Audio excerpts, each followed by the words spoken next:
Graça e paz, meu irmão, gratidão damos a Deus pela oportunidade da vida, a oportunidade que nos é dada pelo nosso Pai Celestial, para poder meditar na palavra do Senhor, para poder se dedicar um pouco a entender a sua vontade e nisso buscar caminhar de forma obediente, de forma sincera, de forma prazerosa, em alegria.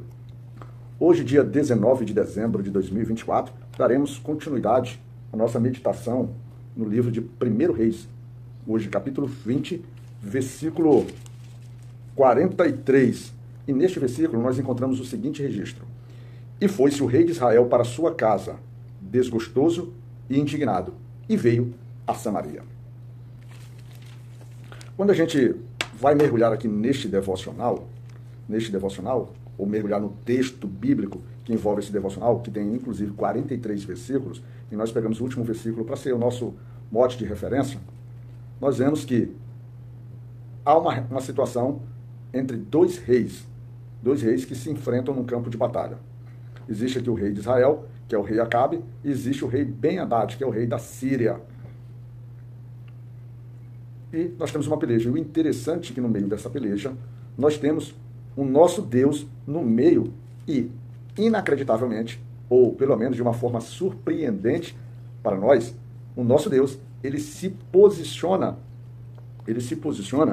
ao lado do rei Acabe. E se você tem acompanhado os nossos devocionais, ou se você tem feito suas leituras diárias da Bíblia, tem uma certa afinidade com a Bíblia, você vai ver que Acabe, quando surge, quando começa a governar, Acabe é considerado, até aquele momento, o pior rei que já tinha passado sobre a casa de Israel, né? E aqui, quando a gente está falando de Israel, a gente está falando sobre as 10 tribos, as tribos do norte. Lembrai-vos que já houve a divisão, tem a parte de Judá, tem a parte de Israel. Judá ali que vai envolver Jerusalém, e Israel aqui que vai envolver a sua capital, que é Samaria. Então nós temos o pior rei de Israel em uma peleja em que o Senhor está com ele. Impressionante, né? Impressionante como é que o Senhor, às vezes muito mais do que a pessoa, do que o indivíduo propriamente dito, o Senhor se lembra da aliança que ele tem com o seu próprio povo, porque ele tem uma aliança com o povo. Então o Senhor aqui, especificamente, ele está do lado do povo de Israel, que é representado pelo seu rei Acabe, marido de Jezabel. O Acabe aqui, como está escrito, na nossa pronúncia, na nossa forma de ouvir, poderia se dizer assim, uma súplica para o povo dizer assim: Acabe, reinado. Acabe, o rei de Acabe. Afinal de contas, Acabe é considerado o pior rei. E quando o rei Ben-Hadad se lança contra o reino de Israel, ele faz uma proposta querendo pratas, querendo homens, querendo mulheres, querendo tudo. E o rei Acabe, aos seus olhos, por reconhecer que não tem como lutar contra um exército muito mais forte, muito mais poderoso do que o dele, ele aceita o tratado, aceita as imposições do seu rei adversário. Vendo a facilidade com que o rei Acabe se entrega, sem qualquer resistência, o rei Ben-Hadad ousa um pouco mais. E agora diz assim, além dos bens propriamente dito, ele queria que Acabe simplesmente entregasse, né, ao seu exército, aos seus mensageiros. Agora ele quer mais. Ele disse, não, eu quero ter o direito de vasculhar. Eu quero ter o direito de entrar na tua privacidade. Eu quero que o teu povo olhe que tu és um fraco, que teu povo é fraco e que nós somos superiores, somos soberanos. Então nós queremos esquadrinhar. Além de pegar os teus bens, nós queremos entrar na tua casa e queremos investigar, queremos olhar cada detalhe, cada particularidade. Queremos submeter a vergonha não só a ti, como a teu povo. E que teu povo possa ver que tu é um rei fraco. Basicamente é isso que ele quer fazer. E Acabe, nessa hora, ele procura os seus conselheiros para poder receber com a orientação. E seus conselheiros, já guiados aí pelo Senhor, vamos dizer, já guiados, porque o Senhor vai estar com ele nessa luta, diz para que ele não aceite aquilo. E assim, Acabe transmite aos mensageiros de Ben-Hadad essa informação e ele simplesmente retorna com essa informação, estando Ben-Hadad celebrando com outros 34 reis que se reuniram ao Ben-Hadad para poder, vamos dizer assim, oprimir o povo de Israel. Eles estão celebrando, bebendo, se divertindo. Ele não gosta da resposta, ele manda que todos se preparem para poder pelejar. E aí aparece um personagem, mais um personagem como Deus gosta de utilizar, um personagem anônimo.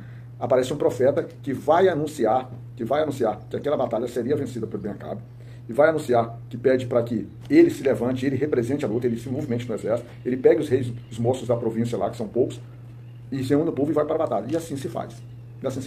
E, como dito, o povo de Israel, as tribos de Israel, ela vence os sírios, que se retiram. Mas esse mesmo profeta, mais uma vez, dado pelo Senhor, retransmitindo as mensagens, sendo simplesmente a boca de Deus para o rei Acabe, diz, prepara-te, mantente atento, vigilante, porque dentro de um ano eles voltarão a reclamar aquilo que eles dizem, que eles supõem ter o direito.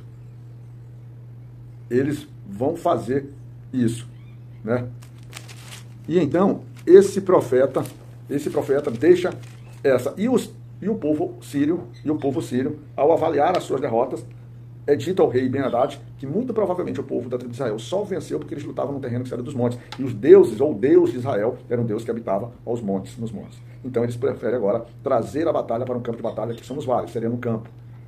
Mas o profeta, mais uma vez, lá no versículo 28, diz assim: E chegou o homem de Deus e falou ao rei de Israel e disse: Assim diz o Senhor, porquanto os sírios disseram, o Senhor é Deus dos montes e não Deus dos vales. Toda esta grande multidão entregarei nas tuas mãos para que saibas que eu sou o Senhor. Aí este homem, este profeta, traz essa informação, traz essa segurança, mas ele deixa bem claro. Ele vai entregar, o Senhor vai entregar a multidão, que quer dizer o povo do exército, porque o exército de Israel é muito pequeno. Ele coloca como se fossem 2 montezinhos de cabra, 2 ajuntamentos de cabra, e o exército sírio ali enchia toda a terra, praticamente, ou seja, tomava toda aquela área. Ele diz assim, mas é importante, irmão, que você tenha em mente que a vitória será dada para que Acabe, as tribos de Israel, saibam o quê? Que eu sou o Senhor. Ou seja, Deus está tomando a frente das batalhas para manifestar, para mais uma vez, dar uma manifestação real para o rei Acabe, dizendo, olha, eu sou o Senhor, assim como já te manifestei para ti por meio de Elias, assim como já venho te manifestando a ti, estou te dando a oportunidade, mais uma vez, de você perceber, eu sou o Senhor. Então tu tem que se curvar a mim, tu tem que se prostrar a mim, tu tem que andar em obediência a mim, porque eu é que liberto. Eu é que te sustento. Mas parece que as pessoas têm uma grande resistência, como você, às vezes, que está ouvindo esse devocional, está ouvindo o chamado do Senhor, tem uma vida completamente distante da palavra de Deus, do amor de Deus, dos cuidados de Deus, e o Senhor está te chamando e você está resistindo. Porque Acabe, aqui parece não entender mais uma vez que há um propósito. E o propósito é que ele se estabeleça, o reino, as tribos se estabeleçam e venham para o caminho do Senhor e afaste-se daquele caminho ali de Jeroboão. Esse é o propósito, mas a gente não entende, e às vezes você também não entende. Você tem recebido diariamente, não por meio de mim, mas por meio de diversos outros servos de Deus aí que tem uma capacidade imensa de ministrar, de te transmitir a informação, de te detalhar, de te sacudir por meio do Espírito Santo. Eles são usados pelo Espírito Santo de uma forma até mais intensa, mais impactante do que eu consigo ser, do jeito que eu falo. Às vezes não mexe. Às vezes eu sou um canal que não consegue fluir para ti isso, mas tem outros canais que conseguem. Mas ainda assim, tanto faz eu falar ou outro servo de Deus te trazer a mensagem, você continua na resistência. E Acabe aqui, claramente ele continua na resistência, ele vence a batalha, ele está no processo, mas ele não aceita, seu coração não é carregado.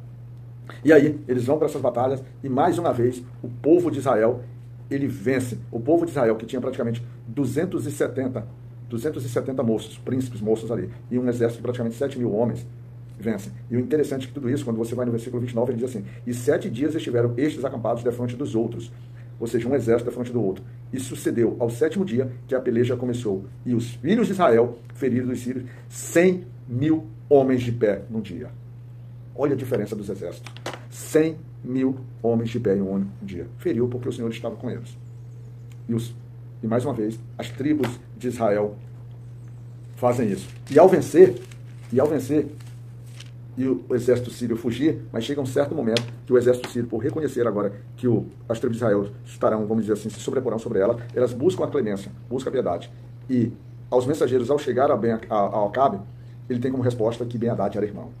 Ben-Hadad, ao se aproximar de Acabe, ou seja, Deus colocando Ben-Hadad nas mãos do rei de Israel, o rei de Israel vai e não entende o propósito de Deus, e simplesmente faz uma aliança com Ben-Hadad. Ben-Hadad, de forma astuta, aproveita o momento e oferece, por exemplo, a devolução de terras, segundo ele, que o pai de Ben-Hadad tomou das tribos de Israel, oferece para ele a possibilidade deles estabelecerem construções nas ruas de Damasco, muito provavelmente fazendo uma relação de aliança política e para que as tribos de Israel pudessem comercializar produtos, pelo menos são os historiadores, tá? Mas o principal, a aliança faz com que Ben-Hadad saia das mãos do povo de Israel. E logo depois, mais uma vez, o profeta se estabelece, aparece e vai mostrar para Ben-Acabe que ele deixou de cumprir as determinações de Deus quando deixa Israel.